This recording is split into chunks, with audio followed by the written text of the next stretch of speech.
Nay! Charat! Senyora! At dahil dyan, tayo magbabalik tanaw sa main location ng Lakan Series! Tara!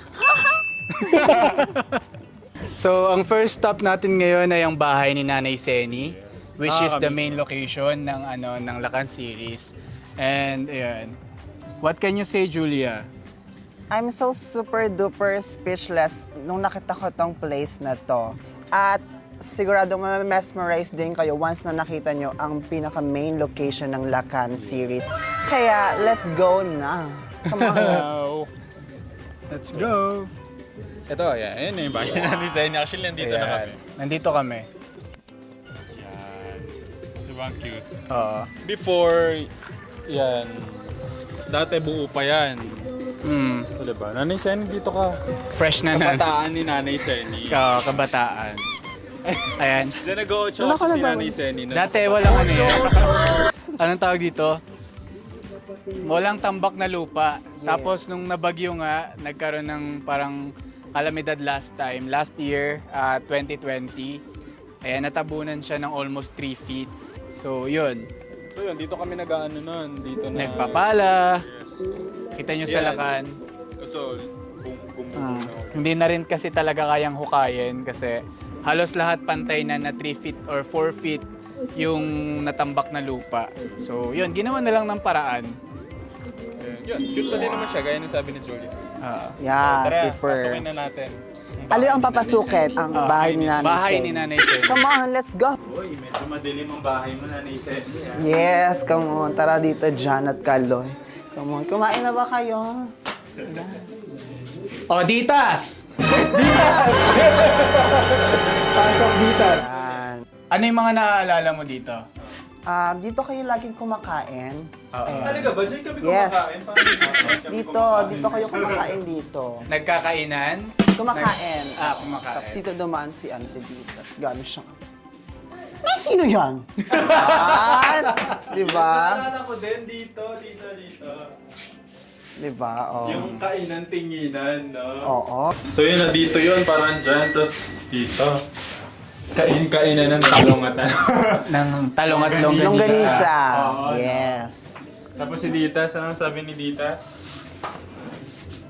Sino yan, Nay? Nagdala ka na naman ng palamunin dito.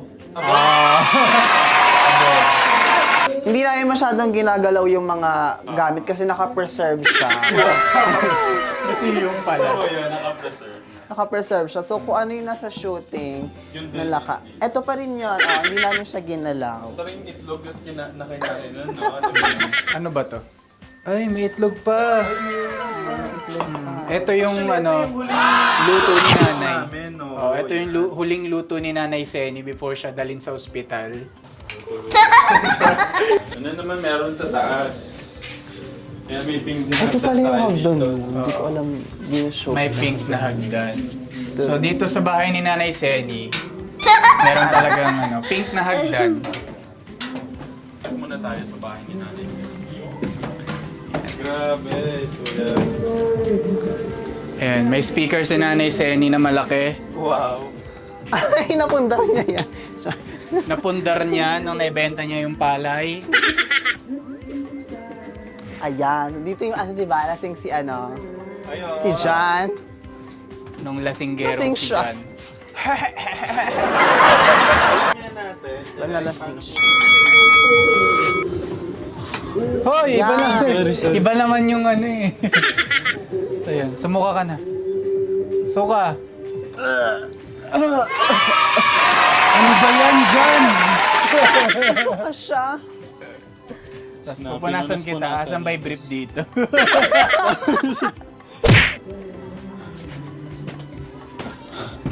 Huwag mo akong iwan. Ang baho ng hininga mo. So yun. Yan lang eksena. Tapos ngayon naman papakita natin yung yung kwarto ni Nanay Seni. Ayan, kwarto ni Nanay Seni. So tara, let's go! ng kwarto ni Senny. Dalawa lang yun. Ito, kwarto nga ni Senny, ito naman yung kinakwartohan natin. Ni Jan at Kaloy. Pero nung first day, dito tayo nagkwarto lahat. Di ba tatlo kayo no? Ay, oo. Nag-threesome tayo nila na Jenny. Ayan. So, dito. I-remake natin din yung yung higa-higaan. Ayan, naglalatag sila guys. Matutulog na kami. Dito ako nun. Dito ako. Sana nasa gitna. Nanay Senny kayo. Ay, pa rin ba dyan?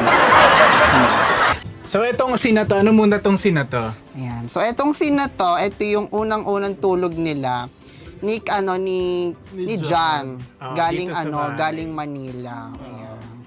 So, since maliit ang bahay ni Nanay Senny, kailangan tabi-tabi sila matulog. Ayan. So yung mga nakaganon na, talikod. Talikod-talikodan, si Nanay Senny nakaharap sa camera. Tapos hanggang pagising, Mm. nagigising sila ni Senny.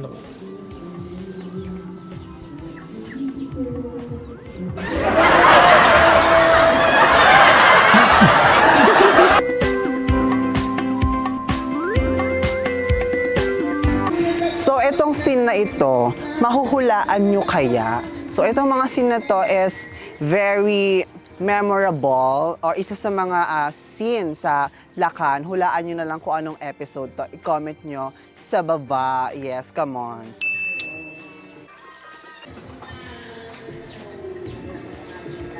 Venice. Ayoko na ng Ayoko na ng bay. I-ano na lang natin, i-blip gano'n. Ayun, so dito naganap yung pagtawag ni Venice. Kasi 'di ba yung kontrabidang si Ditas, tinawagan ng walang pasabi na nandito pala ako. So ngayon, dito tayo sa adobo scene. Adobo Sa scene. adobo Ano nga scene. ba ang adobo scene? Sa mga Ayun. hindi nakakaalam. Niluto ni Kaloy. Nagluto si Kaloy ng adobo. Nagluto din si Venice ng adobo version niya. And dumating yung dalawa, si John and sino isa? Si JV.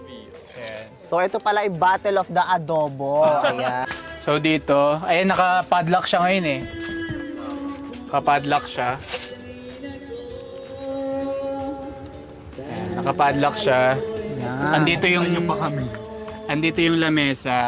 Andito si Venice. Andito si Kaloyata or nandito. Andito si John. Si JB, nandun Si si JB. Sabi ni JB, Ay, parang masarap ang adobo. Gusto ko rin ng adobo mo. Baby, gusto ko rin ng adobo mo. Dito naganap ang ang makasaysayang labanan ng adobo. Ayan, come on. Adobo war. Dito yung yung part na nahuli si John na sumusunod kay Kaloy kasi nung time na yon uuwi si si Kaloy. Pupunta ka na ng tribo, babalik ka Dito na sa ng tribo. puno. Oo. Nakaluhod ako dito. Andito si Inaya. Teka. Nakaluhod ako dito kasi parang nagpupugay ako. Parang humingi ako ng blessing. And nag-greet ako kay Aman. And si John, doon siya galing si John. Papasok dito. Then, tapos yung yun. nanay ni Si Inaya. Inaya. Ayan. Ano sabi ni Inaya? Si Inaya, nanay ni Inaya, hindi Inaya. Tara, labas tayo dito.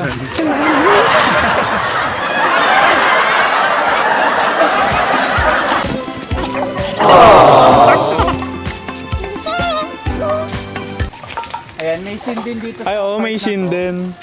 Yung kay Aman, kay Inaya, tapos Oo. kay Kaloy. Nung buo pa to, actually before buo pa yan. So, before the sakuna, ayan. Yan, ito yung eksena na yun. Dyan. Hindi, doon naganap doon sa ilog na yun. Yung?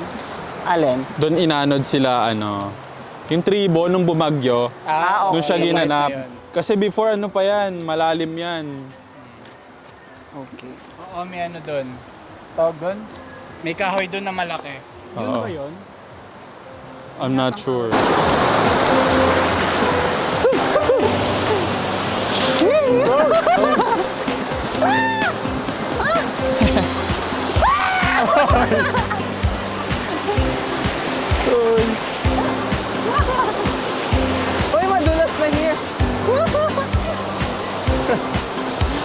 Lamig. Diba? Ang lamig ng tubig tapos. Huwag na. 1, 2, 3, go.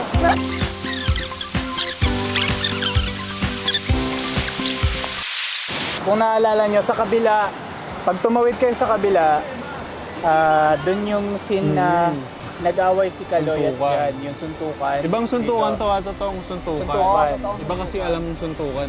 Okay, suntukan yung ano, yung Ganun. memorable ano nyo. Yes, oh. Simula nung pinulong mo ko sa'yo, Doon ko napalaya ang totoong ako.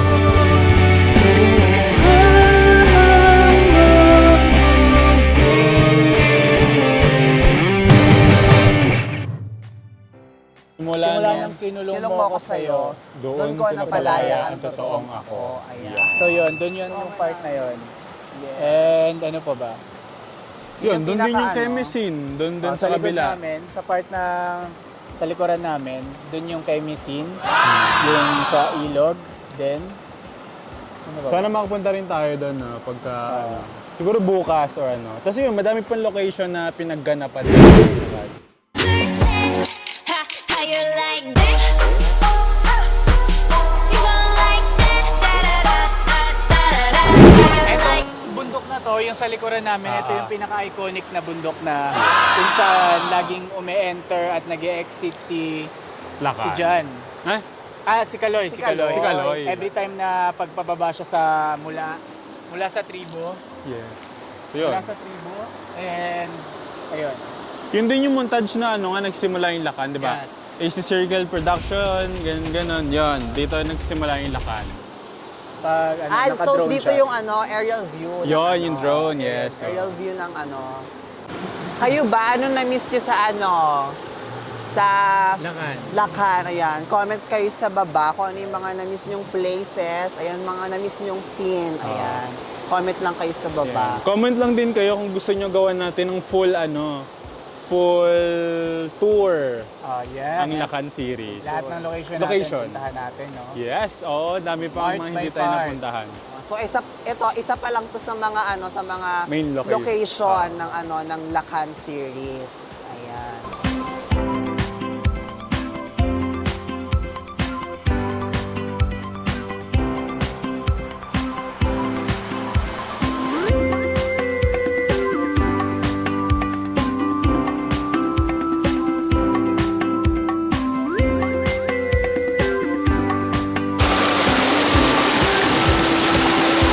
So ayan, so sa part na to ay magkakaroon lang tayo ng very balik-tanaw na diskusyon ayan, sa tungkol sa naging favorite scene, best experience mo sa ano during Lakan, and then ano yung mga lesson na natutunan mo within the series. Ayan, ano yung mga natutunan mo sa loob at saka sa reality ayan ng Lakan series. Ayan. So first question is, what is your most favorite scene in Lakan?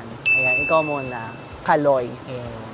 As a Kaloy in Lakan series, siguro para sa akin, lahat paborito ko and lahat din may best experience ako.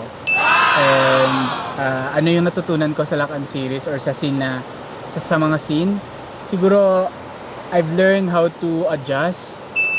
Natutunan ko na makibagay sa lahat ng mga dapat gawin. Natutunan ko na maging actor and maging production crew.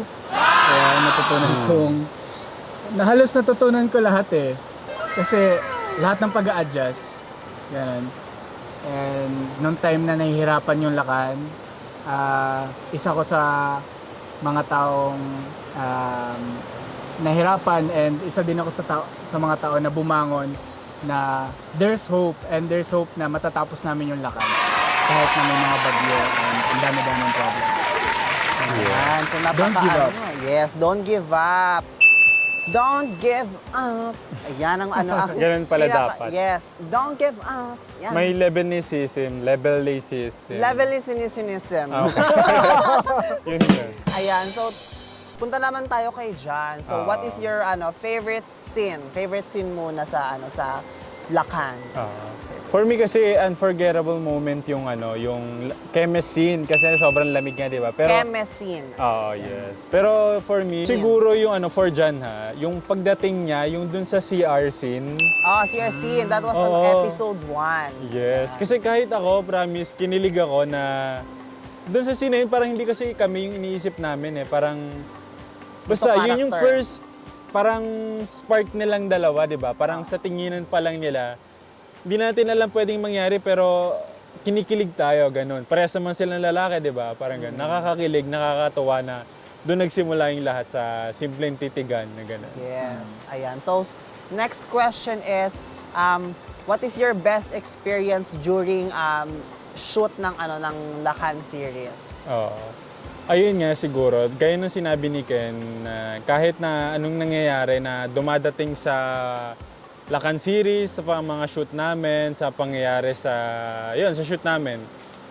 Yun, don't give up. Ayun nga, isa sa madadagdag ko na kailangan namin gawa ng paraan, di ba? Kahit na sabihin na small production tayo, pero meron tayong purpose may gusto tayong ibigay, may gusto tayong ibigay na kwento, may gusto tayong ituro sa ibang tao na lesson o kahit na yun. Kaya ipagpatuloy, kaya natin gawa ng paraan kahit na sabihin natin na small production tayo. Ganon. So wag nating mamaliitin yung mga bagay-bagay, yung grupo or kahit na sino, kahit yung sarili natin, wag nating mamaliitin kasi kaya nating magpalaki, di ba? I mean, kaya Magpalaki nating i-expand yung maliit Yes. na potential na meron tayo. Yun yung ibig sabihin. Kasi diba every little potential, we can even see bigger or more, yes, Yun. So yun, sana nag-guess mo, i-comment mo na lang kung ano sa tingin mo yon.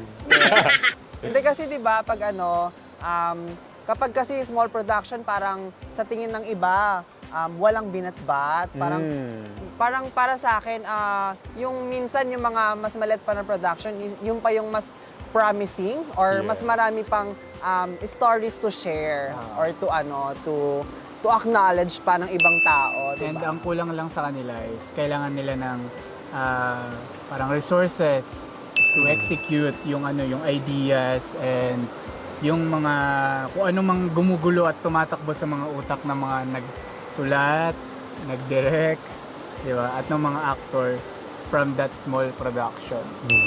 Yung lesson mo naman, What is your Lesson. Ayun nga, na Kaya parang yun na wag ba? nating mamaliitin nga yung kakayanan small natin. production. Kahit small production, kahit tayo sarili natin, wag nating mamaliit. and lahat ng mga tao nagsimula yan sa sobrang liit. And hanggang sa hindi mo na-realize na lumalaki na pala yung Alin ba? natututunan mo.